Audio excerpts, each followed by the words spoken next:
Not that it's like, whoa, but yeah, if I don't press record now, I'll miss it all. Yeah, But yeah, yeah. so how long has it been since I had you on? Because you were one of my first people I ever interviewed. I think I interviewed like two people before you, and this was about a year ago.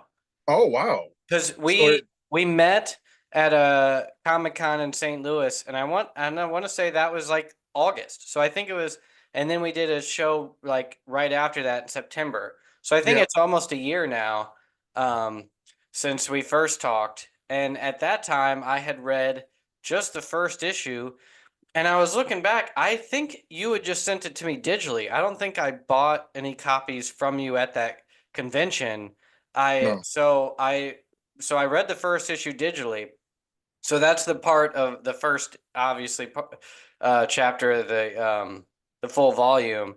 So then I continued forward and realized like, oh, that was almost the way I write, to where issue one is almost just like a zero. It's just the introductory, the like hard open action to just set up the world, and then issue two is where we really dive into the story of the characters and Hmm. the the conspiracies that are happening, which so far it's like well done. Thank you. It's Thank you. interesting how you make almost the typical red herring, so to speak, that you want in a story like this, of if there are these ultra powerful, so to speak, assassins, somebody broke away at one point and started to either help or join the other side, and the other side isn't sure how to interpret that person, of are they playing both sides or whatever. And it is also interesting how you have sort of the bad guys, the rats, even though you call them the ratas or what they call them, that and they see the cats as sort of demons, or even if they don't see them, that it's almost like the same way we see of just anything, the unknown thing that's attacking, your first mind goes to monster or like the ultimate evil. And then whenever it's confronted and realized fully, it's like, oh no, this is another person just like me, they're just working for the other side. And we Hmm. exaggerate in terms like that. But yeah, story Hmm. wise, Hmm. always I'm always pleasantly surprised reading other writers, and it's whenever it's like local ones, how much we all just love this stuff. Yeah. And just it doesn't have to be J.R.R. Tolkien and the ultimate writers. It's our friends and neighbors that can do the same thing, and Yep. as long as we all happen to have this drive, or there's some kind of unwritten mythical force underneath us, that we all like have this pattern of what we're intrigued by, and Yeah. or at least those of us in this realm that write and create manga, Yeah. whatever.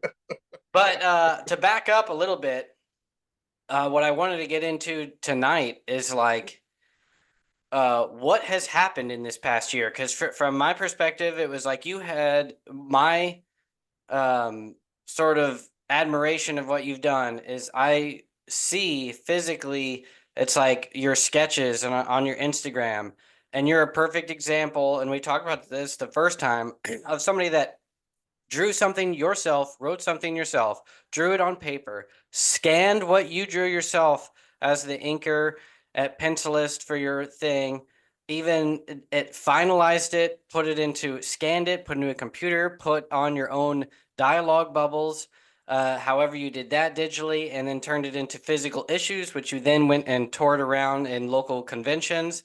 You're based out of Chicago. I'm based out of St. Louis. I met you at a convention. I actually met you through another fan of yours that was like, "Hey, you should Hmm. check out this guy." And Hmm. Hmm. so it makes the words travels around that way with something you just took straight from your head, straight from pencil. And then now, next thing I know, you have created multiple issues, turned it, readapted it to where it's not in the American comic size. You adapted it to a smaller manga tankaban actual format.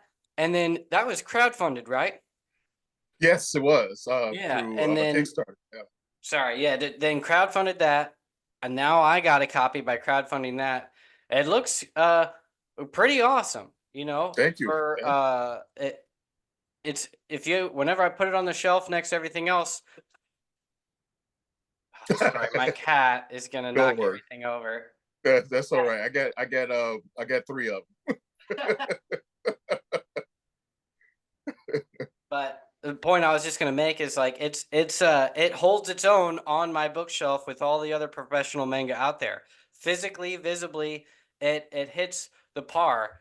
You know, it is black and white, which is the same as usuals. It's like you can sort of tell at parts that it like it's almost like not faded, but just like it's some not as crisp as like a super professional book done by, you know, one of the major players. But it's from my perspective, I was like super impressed. So just them. like walk me through, how long did you spend on this? How long have you been writing tooth and nail? What has been your process through all of this, from creating it to going to cons, marketing it, doing the crowdfunding campaign? How have you grown your audience since then, and all that jazz, starting your own company, Bird's Eye View? And now you just talk and I'll stop. I mean, it's been a journey, man, and it's been about 3 years, 3.5 years at this point. And the very beginning of Tooth and Nail just kind of started with, you know, my wife's four cats. When we before we were dating and everything, and her mom had four cats. They all had distinct personalities. At first, I created them to be like a cartoon strip first, like Garfield and uh Peanuts and stuff like that. And it kind of evolved into like the samurai ninja thing. And I was very influenced by like Naruto and Teenage Mutant Ninja Turtles and everything. And so I kind of like melded that into that inspiration into Tooth and Nail. So what made me really want to put together, I had already drawn like 5 pages years ago, and it was just sitting around, and I was just kind of doing like side things here and there, and I was doing like what would you say, like fan art and everything of like Marvel characters, DC characters, stuff like that. And I was like, wait, I want to do something that I created, something that I put together. And I've always had the talent of being able to create characters. I used to do it as a little kid. I used to create my own Transformers. I used to create my own like superheroes and teams. And so, and Tooth and Nail is not my first comic that I ever published. My first comic is actually called The Shadow Knight, and I'll get back to that in a few Okay. minutes. But Tooth and Nail is the one that kind of like made me push it to another level.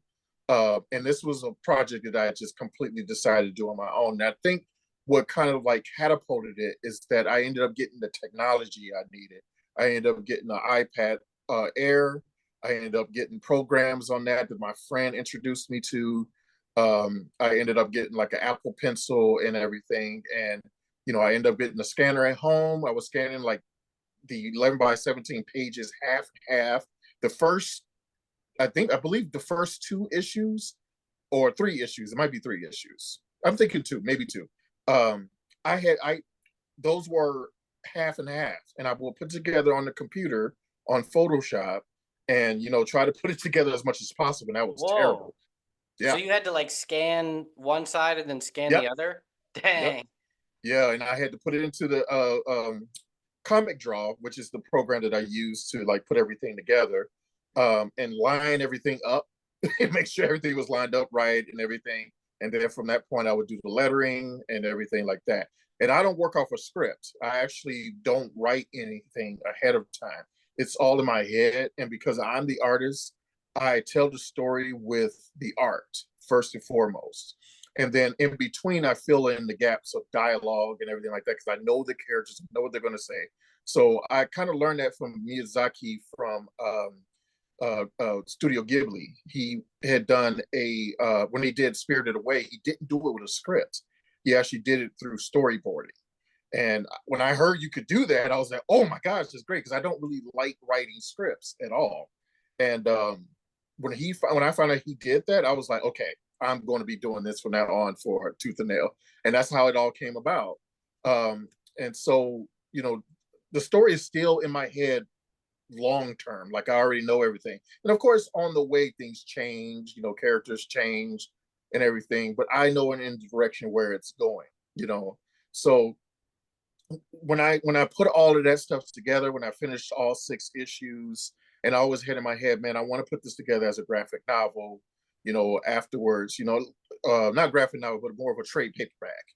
And you know, because it's done in the manga style that I was influenced by, I was like, well, should I do it in the regular size trade paperback, or should I do it in manga style? So I asked people, other fellow artists and creators, they said, yeah, go for the manga style, do that and everything.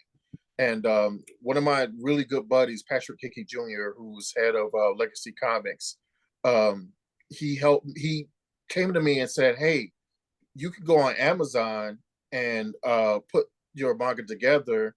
It won't cost as much as you if you went to a big, you know, printing company and everything. Um, and so I was like, okay, well, when I put the book together, I want to see how that works out. And then I was like, well, you know, it would probably be great to have somebody help me, um, you know, fund this, because you know, this is a big project. You know, I have over 179 pages in the book, including like, you know, guest artwork and everything like that. Even a forward by Patrick Hickens Jr. You might have saw that Yeah, I when you read first that. started reading. Yeah, yeah, yeah. So our That was cool. experience with each other. Yeah, I yeah, got it right and here. I'll just to show people what it looks like. yeah. Yeah.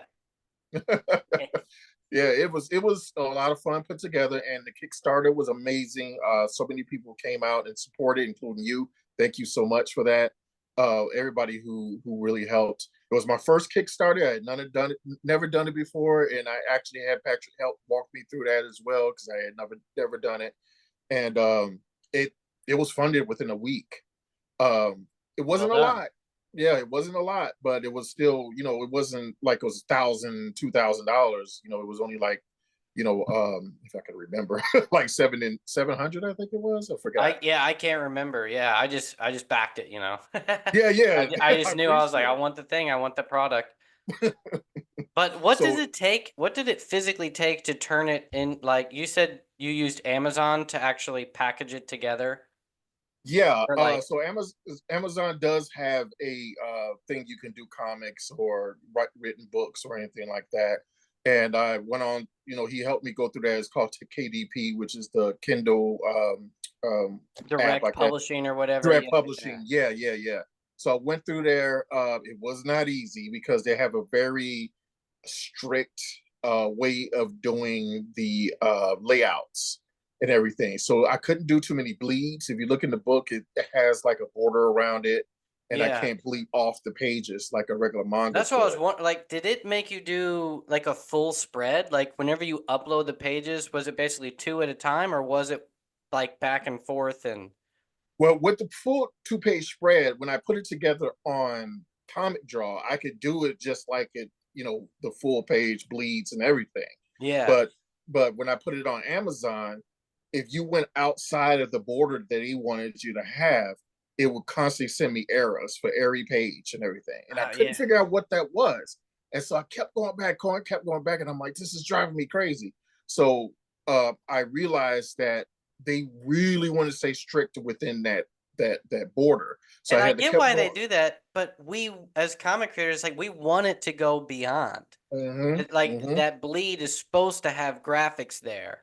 And Yep. yet it's like, and I've heard other people explain that to where they're like, that's why I wanted to know from you, like what are the errors, and like, cause that it's actually quite a tedious process Yes. to turn it into page by page, because you can get those errors back. And that's why I was wondering, is like, so what did you have to do? Did you have to make it smaller? Because I mean, to me, it looks clear. Like it doesn't look like you had to condense it or anything like that. So how did you adjust, make it work that way to have it accept it with those borders? So I would go back into Comic Draw, and Comic Draw actually has the comic book manga. It has comic book manga layouts on in Comic Draw. Now this is something I discovered not too long ago, because I was going to another printer and he kept saying, "Oh, you're not staying within this," and that I could not understand what he was talking about. And so he sent me an example how to stay within the borders and everything like that for the bleeds or no bleeds or whatever. And I went into Comic Draw and they actually have some that does in a yellow, not yellow, blue layout, dotted layout to show you where the art should be and where you can bleed and where you cannot bleed and stuff like that. So I would have to go in and literally the good thing is when you create something digitally or whatever, if you do it big, it's always good to you can always shrink it or rather than expand it. The more you Yeah. expand it, the more pixelated it gets. The more you bring it in, it tightens it up. So they were fit on the entire page on there, but when Amazon would say, "Oh, this is going outside of this," I would just bring it in, and it would still Okay. keep the integrity of the image when I brought it back in. So I would just I did at least about 4 preview books before I actually push the button for Yeah, the yes. final. So you got like like proofs or whatever sent to Yeah, you to look at it, and yep. finally you're like, dang. Yeah, I've been through that process before, but not with a comic book, with like a traditional book. And it always sucks when you get it and you think you've got the final one, and then you like open it up to the first page and you're like, damn it, I misspelled the opening word. Got to I had send it missing back or whatever. pages. I had missing pages Oh, yeah, that wasn't in there for some reason. Oh, and then I was having problems on my comic draw. The file ended up getting corrupted, and I'm like, oh my gosh, And so I had to rename the file because when I was uploading in Amazon, it kept saying something was wrong with the file, and I'm like, what is going on? So I actually had to reach out to the support, and they said that the file was corrupted. So I was like, oh Lord. And what do so they mean corrupted? I don't know. Like I it mean, it just looks fine, but it said it was corrupted. So I asked my daughter, who's a big tech geek, she said, well, rename the file. Every time you save it, rename the file. And so I did, and then uploaded without a problem. huh, So okay. yeah, it was really weird. So I got really terrified at that point because it was only had one copy of that file, and it was 100 and something pages. So and all that stuff was remastered. Like I still had the remastered pages, but if I were to bring it all back over, I would have to start the entire process over. I wouldn't have to redraw anything or anything like that because I still had the remastered pages in Procreate. So all that Okay. was in Procreate, all I had to do is bring it back over. But that would have been So a pain in you the butt. could, when you finally got to 80 Amazon KDP, ADP, you yeah. just uploaded one file, and that was from, what was the program called? Storybook? Or was it Uh Procreate? oh, Procreate. Well, it was from Procreate, and then I bring it over to Comic Draw. Comic Draws. All right. Yeah. Yeah, yeah. Because Um, Comic Draw puts it all together for one comic. into like a file that it can Yes. take. Okay. So it Yeah. was just kind of like Amazon gives you the error, and then you go back to Comic Draw and reformat and then Yep. upload it.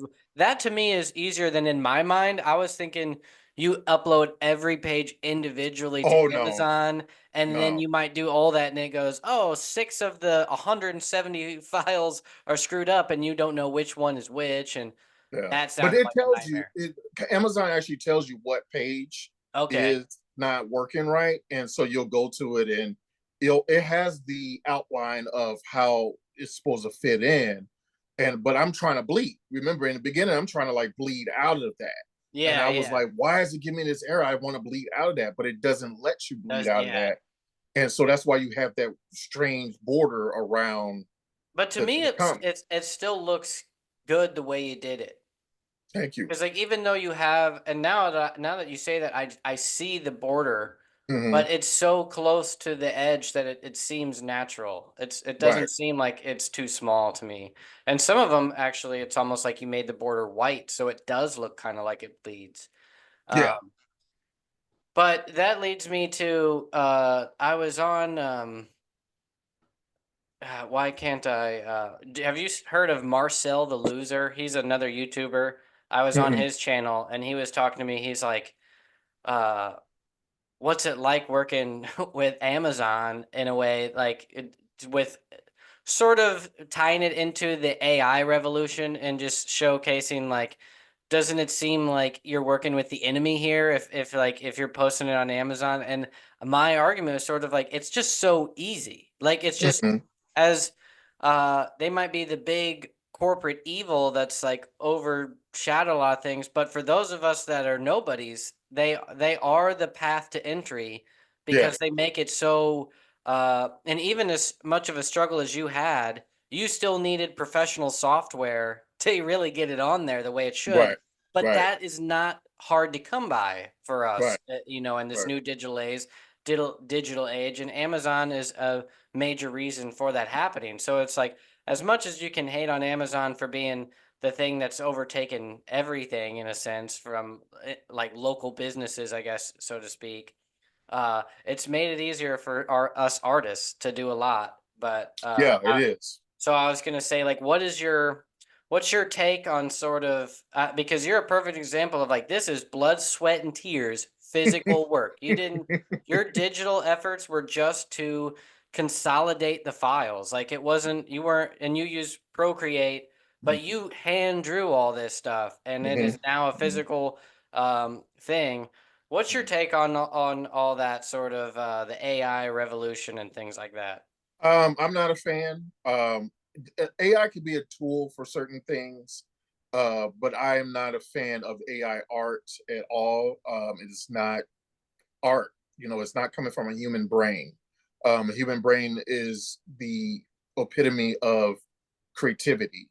And I mean, AI itself is built from the human brain. So to have AI create art just from pulling things off the internet, that's cheating. That's not using the brain that you've been given to be able to create these things, and stories and all of that stuff, and I was actually talking to a guy that I met in Nairobi. I didn't go to Nairobi, but I met over the internet, and I bought his comic that he had presented on one of the pages or groups that he was in. I was like, hey, I want to support this guy. He's doing a great job, got great art and everything. And I bought it, and we became, pretty cool with each other. And we had a whole discussion about AI, and he was like, yeah, nothing can replace the human brain because it has emotions, it has experiences, it has all these different things that we put into creating manga and anime and comics, movies, TV shows, music. It's not a conveyor belt of creativity. It's a smorgasbord of creativity, and you don't have that smorgasbord if it's only done by a computer. Now, as for working with AI when it comes to certain things, well, I'm not. I would say I would not. I wasn't a fan of the Amazon contact trying to work through um, the AI or the bots that are on Amazon because there's like, for instance, the bleed situation, Mm-hmm. because it is so stagnant and wanting to keep it within that parameter. You don't have somebody can go in and say, okay, you can do it like this now. You can go ahead and bleed off. You can do this. We'll fix it to fix that sort of situation that you want, because it's, to be honest, is really designed only for text. Yeah, It's using a they have. text documentation for comic stuff. Even though you can put images, it's really meant for text. Yeah, You were going to say something. Go ahead. I was just adding on to what you're saying that it sounds like they just have not upgraded enough No, to. It's not meant for what we're trying to do.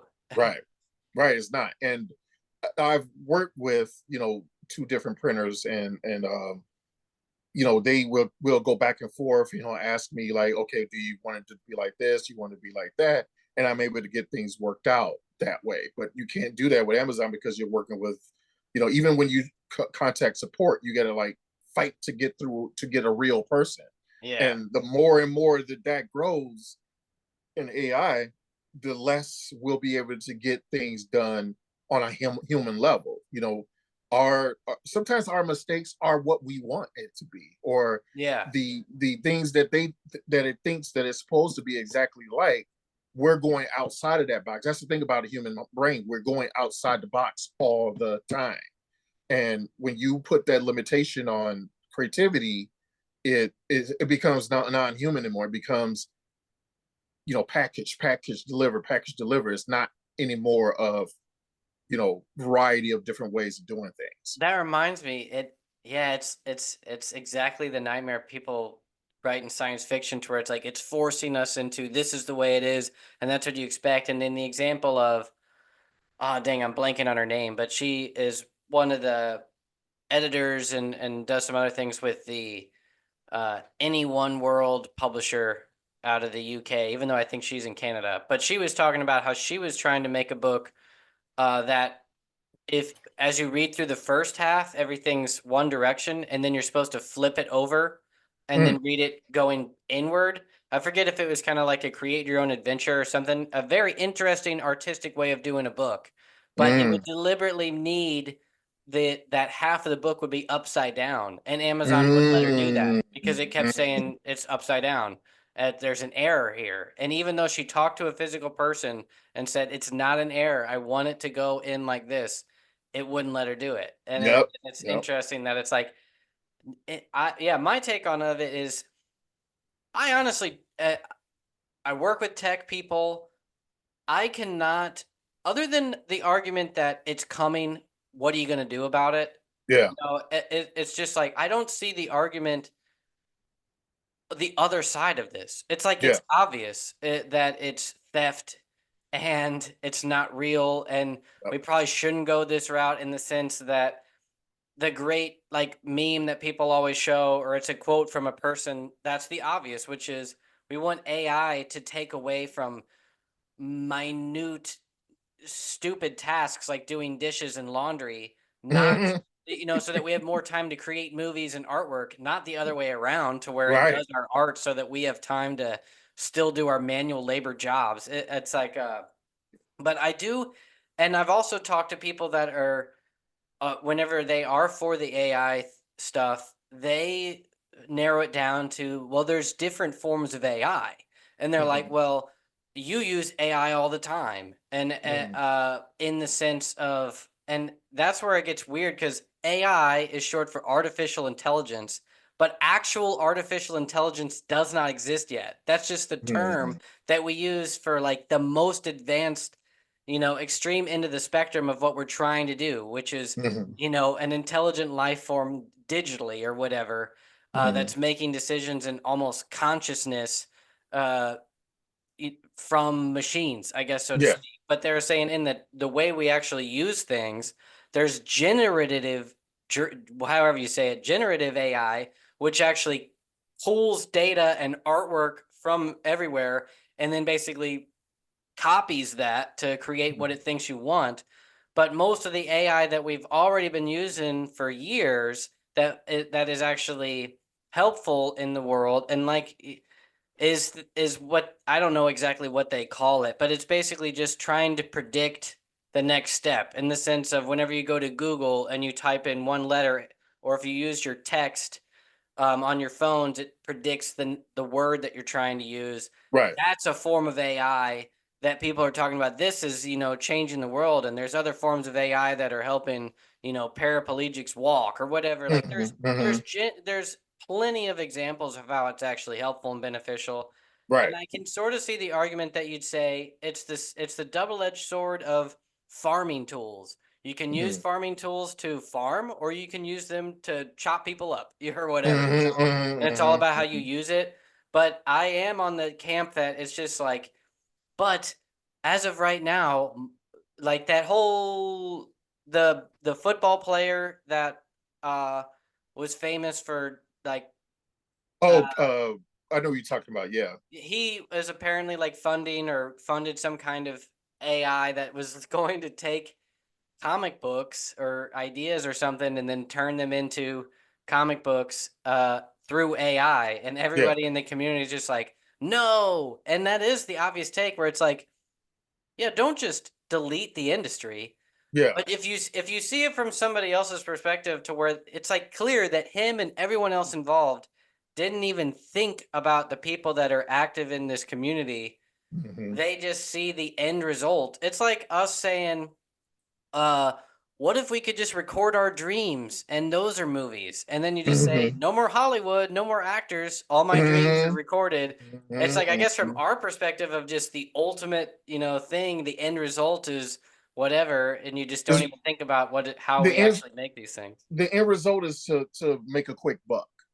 That's what Yeah, it's right, about. It's yeah. making a quick buck, and it's trying to, just kind of exit out the um human aspect of it, of having to deal with human beings and their emotions, their problems, and money, having to pay people a certain amount of money and stuff like that. And so that's the bottom line for all of that, pretty much, is try to make a quick buck off of a tool that can actually help us, create, not help us create, but help us in the creative process of certain things. Or computers have been helping us with things all the time. The reason why I'm able to do what I'm able to do is because of computers. Yeah, I could draw and stuff like that back when I was a kid, when I was young, to get this kind of like exposure and to put together the book. Because my biggest fear was having to letter by hand. That was like Yeah. one of my biggest fears, is like, how am I going to letter this book? You did it. I don't, yeah, I did it, but it was through a computer. It was Yeah, through yeah. a computer program. And so that's helpful. That's a tool. It's not taking the place of my handwriting. I'm glad it's taking the place of my handwriting, because I've had bad handwriting. So I wouldn't want to have to hand letter everything. So that helped me out to be able to get that out there. And I have, a program that puts all my comic book stuff together. And even comic draw, at first it was a thing where you can actually type in the script, and it's still in there, but I didn't really learn how to use it. So I kind of just do it manually. But you can actually type out the script on each page, and it actually pops up in the word bubbles on the page. So, Yeah. that's a form of technology that is good to use, because the computer is reading what you're putting in there, putting in the spot of the word bubbles. So that's fine. I don't have a problem with that. It's just when it starts taking over creativity and starts taking over human hands and what human hands can do, to create things or just to work, and I'm not going to get into that direction. We're talking about comics here. It's way more that could go into that direction. But Yeah. yeah, and like I said, it's a tool and I don't mind using it. And I'm really glad that I was able to work through Amazon to get this book going, because it helped me cut costs. It helped me put everything into, I could, it was already put together in one book. All I had to do was send it to a printer, but it would have cost me way more, and that kind of cut down my costs and all of that. And I'm able to sell it on Amazon. People can buy it off Amazon. Yes, they get a portion, whatever. I don't care. But it's more of an exposure for the world to go on Amazon and buy my books. So yeah, It that's does how I look give at it. us from if you want to be an independent creator, it does help us in that process Yes, it tremendously. does. It does. It puts you on the same playing field as everybody else, because even Yeah. now I'm through a publisher. Most of my sales are coming from people doing the one click on Amazon, because people don't want to go to the bookstore, even if they go regularly. It's just like people that order, you might go to the grocery store once a week, but you might order through Instacart or something whenever you need something right away. It's the same with our entertainment. Uh, Yeah. Yeah. my final note on the whole technology aspect of it all was, I was just going to say, the only way I see it like benefiting or going in the future is AI probably will continue. I say AI as a broad term of basically the digital revolution, not Hmm. just like but machine learning or whatever. But there are cool things that are being done, and I do see it going further that route. And as we still value super highly talented artists that know even what we refer to as ancient art forms to this day, and that will still be respected. So even Hmm. as we go along in the future, even if comic books almost become a relic in a sense, or an old fashioned way of reading things, in the future we might be you know in crazy worlds where things are 3D. And I've seen people create almost three-dimensional art digitally. Have you seen any of that with VR, where people can literally paint and sculpt in a Oh different no, world? And no. so, like, there are really cool things that are being done in the tech world for artists, and there's to where people can basically sculpt, and then in that sense, it's almost like movie editing, to where people are literally drawing scenes as if you're creating like a world of Mario, so to speak. So you're Hmm. drawing your character, and then you're drawing a mushroom, and then you can sort of click buttons that made it expand, and it's a 3D thing. And due to VR, people can then walk through the world you created, and then that's Mm, turning into mm, almost 3D video games that you can walk through, and it's all drawn drawn that then turns into sculpting that you mm. can then add in storyboards, and then you can add in a Oh wow. narration, and it's like you're walking through a story. And eventually we may be in a realm to where movies and games expand to a realm like that, to where it's a more immersive experience. It's almost as if rides become the new movies in a sense. Mm, You think, because mm. if you look back 100 years, the way we are entertained has completely changed. Yes. Yeah. And in another 100 years from now, it'll probably be massively different as well.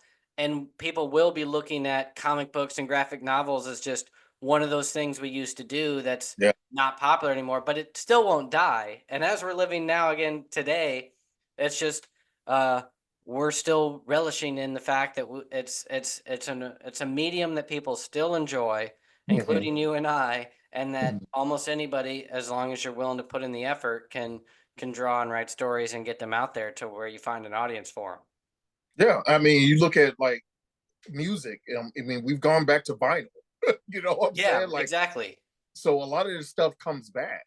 And because people get tired of the digital stuff and they want something more, tangible and more, material and stuff like that. They want to go back to something that has a different sound to it because we kind of get bored with the same sound. We go back to what it sounded like before, and so that made a comeback. So yeah, this stuff will always recycle through the ages. I don't think anything is going to completely go away.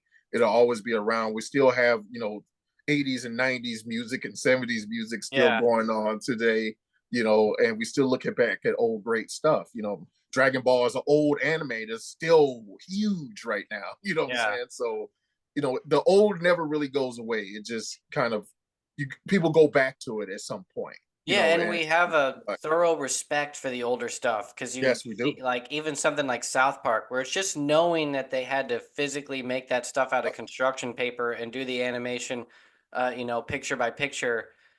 It gives you even more respect for just like just the rule of sort of, to get something out there at high quality, you have to put in a ton of effort. It might get easier with time, Yeah. due to technology, but it just showcases like what we used to have to do. And that's actually yeah, I could rant forever, but yeah, I do really miss, like, even VHSs are still a collectible Yep. thing that people are Yep. into. But yeah, nowadays it is super sad that the beauty of movies also being a DVD or a VHS that you collected and put on the shelves, and people would judge you. Go to another person's house, and I would basically judge your entire family by what you had on your DVD and VHS shelf. And or nowadays, game collection, yeah, or a or video game CDs, collection. especially your music collection. And now we Yeah. don't really have that. If you do have that, it's actually, that is kind of interesting because now it's almost like your shelf, to where everything of that medium is uh sort of collectibles, Yeah. because we consume it all through, but we don't have that beauty of getting the DVD and watching the behind the scenes or the special features Right. and stuff. If a Right. movie comes out and it goes on Netflix, a perfect example that's talked about in the indie film world is the movie Uncut Gems. Have you seen that? Oh no, not yet. I have to see that. Yeah. It's a really good movie that is breaks kind of was one of those to where, as an independent film, broke a lot of barriers. Sort of the Mhm. way that uh Adam Sandler acted in one way, the storyline, the pacing, and it was just one of those, if that movie had come out 10 years beforehand, it would have been the most collected, talked about movie, and everybody would have Mm. wanted the behind the scenes, and like it just would have been this huge phenomenon. But Mhm. instead, it was just sort of a big deal for a week on Netflix, and that was it, or whatever it went on. Mm. And Mm. it just showcases how, because of the ease of watchability and how fast everybody, we've had the most insane couple of years when it comes to news and political dramas and forest fire, like everything. And it's so much that every day it's like everyone's been nullified to anything. It doesn't matter. Even like shows that are huge Hmm. are just sort of like overlooked as like nothing ever happened. Like a good Hmm. example was Hmm. like the Lord of the Rings became a show on Amazon.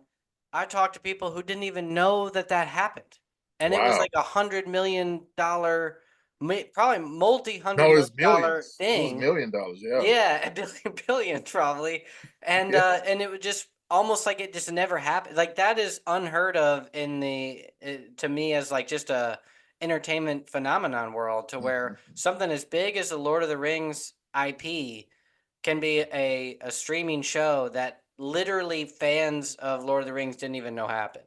Mhm. And Mhm. it's just like because we're in this new realm, much less trying to get into who starred in it and how is it made and the beauty of the Yeah. behind the scenes, what happens when you spend $1 billion on a show like that. It Yeah. just nope, just it happened and that's that. Yeah. Yeah. Anyway, we could talk about that kind of stuff forever. Yeah. Um, but what do you want to what else do you want to get into regarding your book? I know you had another series that had come out. Uh, right? Didn't you have a horror like an H.P. Lovecraft Yeah. kind of story that came Yeah. out Yeah. last Absolutely. year? Yeah. It was actually called The Ravens Macabre. I have a couple of issues here. So the first issue, Ravens Macabre, was a book that I came over. I'm a big fan of like anthology horror. So like Creep Show, Tales from the Crypt, and everything. And one day I just like posted on, social media, hey, I would love to do a horror anthology, a horror series or a horror comic. And people start throwing these ideas at me. And so I decided to draw this cover and everything. And I'm a big fan of Edgar Allan Poe, and that's why it's called The Ravens Macabre. And as I'm drawing, I was like, I can probably gather other independent artists and creators to do their own stories in this book. And that's exactly what happened. And so the first story in this book is called The Glitter, which I did. And I'll show like just a little bit of example of that, a couple pages of art that I did and everything. And then the second story was done by Patrick Hickey Jr.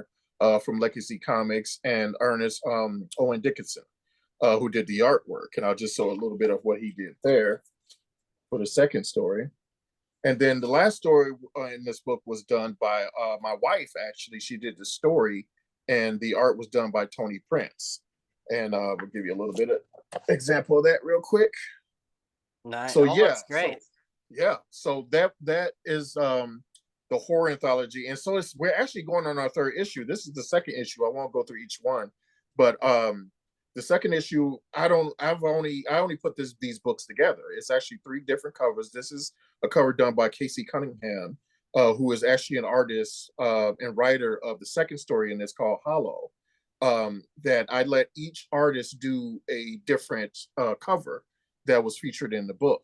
And so it's three covers for each book. The first one didn't have that because I didn't have that idea at the time, but because this started up with grabbing other artists and creators to do it, I said I want each one to do a cover for each one.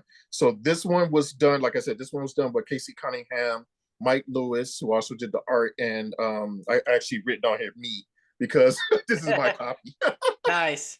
But Mike Lewis, and the first story is called Cell Block 666. It's done by Tim Bass, who's the writer, and the artist is Shane Hunt. So yeah, this has been a great process of getting people published. These are people who have never been published before, including my wife. And Nice. so this was an opportunity to help to get people published and get their artwork out there and their writing out there, to get seen out in the world. And so this is definitely a big project that I really enjoyed doing with all these different creators and artists. And actually, the third one's in process right now. I'm working with Patrick Hickey Jr. again with a story that he wrote called The Nest, that I'm wrapping up drawing that one. So that one's almost done. You might have seen some of the artwork on Instagram and Facebook and stuff, of the cowboy and the raven and everything like that. Uh, so that's in process. Tony Prince is working on his own story, and then I have another group of artists and writers. his name Ryan, Chris, and Lanier are actually working on another story themselves. So that one's going to actually be dropping in October. That's going to be dropping in October around Halloween. So that's going to be Ravens of Cobb Volume 3. So anybody out there that hasn't picked it up yet, the first two books, you can pick that up, around Halloween season. I try to get those books out there around that time because it's horror, based and everything like that. The other projects we have actually going on is another book that's being done independently from a friend of mine called Hatui the Infamous, which is an action series that a friend of mine, Chris Bickham, had been working on for years. And I'm like, hey, you want to put your comic book out there? He's like, yeah, I've been doing a little bit here and there. It's like, well, it's time. Let's get it published. So he's been working on that little by little. And I want to get that released for him in the fall. That's another book that will be released in the fall. There's actually a couple books releasing in the fall. There's a lot happening in the fall. And it was kind of like, oh, everybody get your stuff done. We got to get all this stuff going. Another book that actually came out, I believe it's earlier this year, and it was a reboot of the Shadow Knight book that I did in the early 2000s. It's called The Shadow Knight Zero. And there's only a 6-page ash can, but it's kind of like me, touching on my old story and everything. I didn't do the artwork because I don't have time. I did the cover, but I actually hired an artist online to do it named Noah Weber. It's a 6-page ash can, and I'm planning on continuing it. I actually got another artist that's going to be working on the next issue, which is going to be 0.5. So it's going to end up leading up to number 1.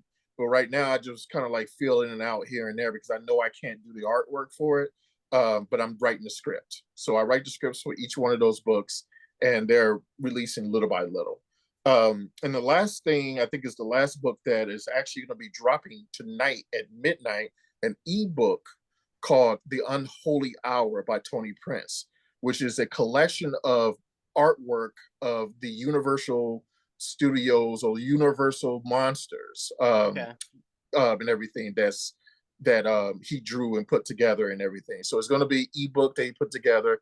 Most of these characters, actually all these characters are public domain. I know that Universal probably owns, some of the rights and They stuff like own that. their version of it, I think. Right.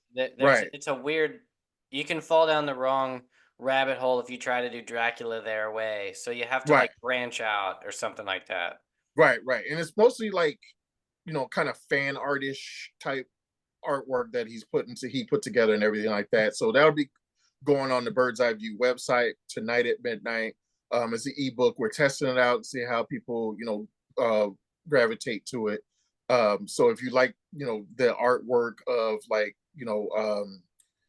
very dark, sinister, black and white, just shots of different characters and monsters and stuff like that. That's part of the public domain, and everything. Yeah, so yeah. I'm that's why I was able to do it, because I was like, well, if it's something that I can get sued for, I'm not going to be putting it out there. But it's definitely part of the public domain. Yeah. So we put stuff out there like that.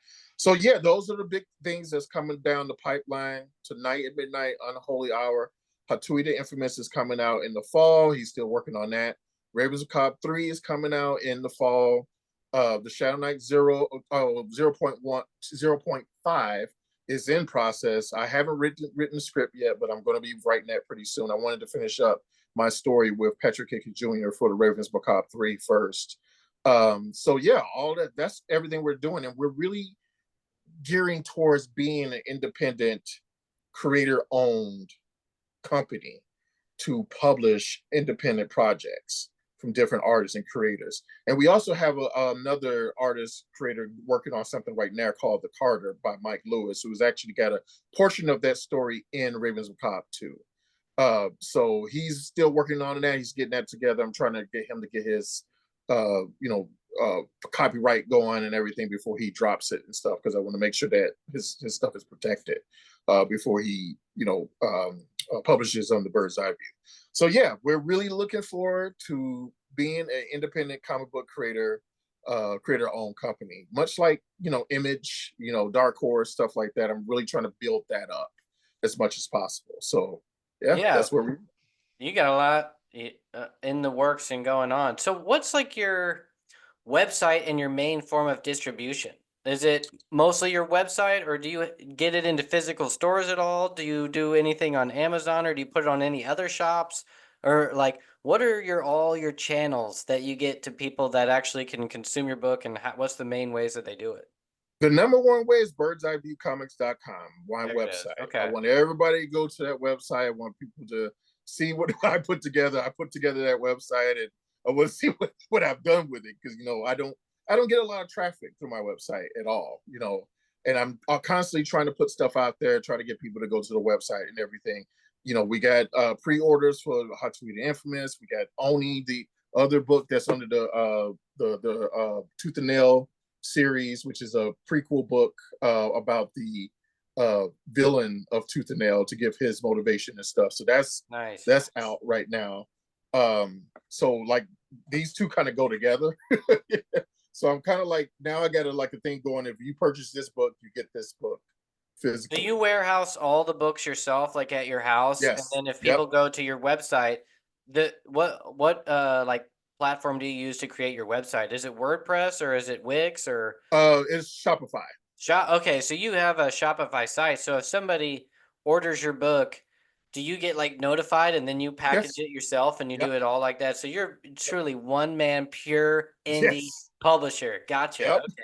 Yeah. Nice. So So also the other thing is, we do have comic book stores in my area. That I haven't been able to reach out too far, but I'm in the suburbs of Chicago, so I'm kind of like, I got stuff at Graham Pecker Comics. We had it at the comic book store, but that comic book store shut down, unfortunately. It was actually where a lot of my audience was building, in that comic book shop, but it shut dang, down. I'm like, sucks. oh, of all the Oh ones, it had to be yeah. that one.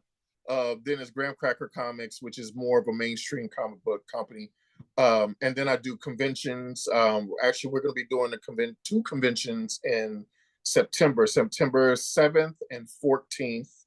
We'll be doing Mighty Con in Wheaton, Illinois, and in Milwaukee. Okay. So a week within each other. So that's a big one. I love going to cons because I get to meet people in person. That's how I met you, Yeah, at yeah. the Mighty I Con. think yeah, we were at Um, Mighty Con St. Louis. Yeah. yeah, St. Louis. So my wife kept saying, "We should do the St. Louis. We should do the St. Louis." I was like, I don't have the time or energy right Yeah, now. I'm not this year either. I think I'm doing a science fiction convention that they want me to be a panelist, so I won't be able to take off work to do Mighty Con this year. Right, right. Oh yeah, that's another thing. I got a new job, so I can't easily just take off work anymore. Yeah, So it's yeah, it's tough. Yeah, yeah, and it these is. So conventions, it's like you want both days, all day. It's like a whole weekend, and yeah, but for the love of this hobby, I guess so to speak. Yeah, someone actually like was asking me seriously at my day job because I sort of keep it a secret, all my comics and stuff, not to like hide it, but just I don't yeah, like flaunt it or um, and then someone found out about me somehow, and they're like, "What is that? Like, what are you doing?" Or sort of asked it a kind of weird way, and then I explained. I was like, "Oh, I sometimes produce these movies and make these comic books, and they actually, they do quite well. It takes up a lot of my time. It's a lot of fun." And they're like, "So you basically have a hobby that's profitable?" And I was like, "I guess if you want to put it that way." Like yeah. I wouldn't have thought about it that way, but at the time I was like, "That sounds like a good name of a book that I should write. Profitable hobbies." My private hobbies. Yeah, pretty And much. I it's mean, barely profitable at that, yes, but barely yeah. profitable. It's like I literally was like telling somebody, I was like, I put 10,000 in and get $10,010 back. Like that's what Jeez. happens. Like it's like, Yeah. and if I only put 9,000 in, I only make 8,000 back. Like I have to put, all that in just to, barely make it. And they're Yeah, like, we well, then lose why do more you than do? we gain. What As was that? independents, I say, as independents, we lose more than we gain. Yeah, You know. it's pure we do this because we love it. There's Yes. nobody doing this because it's like a lucrative. It's not crypto, it's not like you just Yeah. put something in and we all only do this because this is something we love to do. Like Yeah.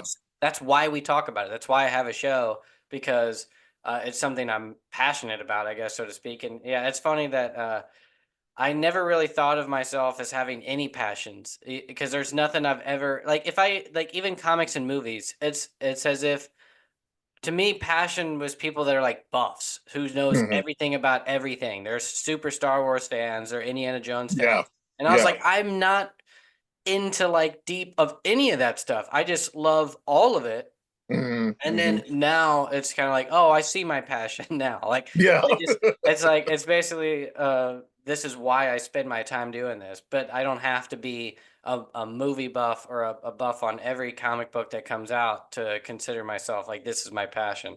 Got it. Um I think we have covered a lot of ground. I We'll have to just keep doing this every 6 months to a year or so as we both continue to grow. So Yeah. once again, it's birdseyeviewcomics.com, right? Birdseyeviewcomics.com. Yeah. If you need me to send you link and everything, if you want to put it on Yeah, just send me on all your socials, your own, your Instagram, your website, and any okay. like links directly to like download your book on Amazon and things like that. Good. And I'll just put all that in the description on YouTube. And for those of you all watching, read the description of my YouTube videos because I put in all the stuff for myself and all the stuff for my audience for whatever they're promoting.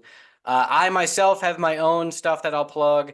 I have my book, Indie Comic Empire, Making and Marketing Independent Comic Books Step by Step. That is available on Amazon and my website. If you want signed copies, you can get it from my own website, hovencrow.com. All my published books are now available on both Amazon and in bookstores, or at least they will be this fall. Liquid Kill Volume 1 is still available for pre-order, and it hits the shelves at the end of this month, supposedly, in the end of Oh August. wow. If it gets delayed, Congrats. because these books always do, thank you. It might hit in early September. But please pre-order that through either Amazon or Barnes and Noble or wherever you want, and all the links are in the description. And that series got picked up to be continued, issue 7, so the start of volume 2. They're going to call it volume 2, issue 1 is set to release in October. That's also available for pre-order.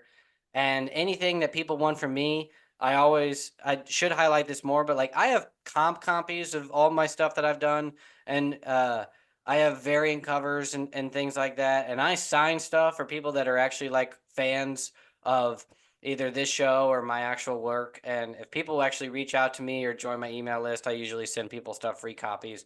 So go to my website, hovencrow.com, check out all my links.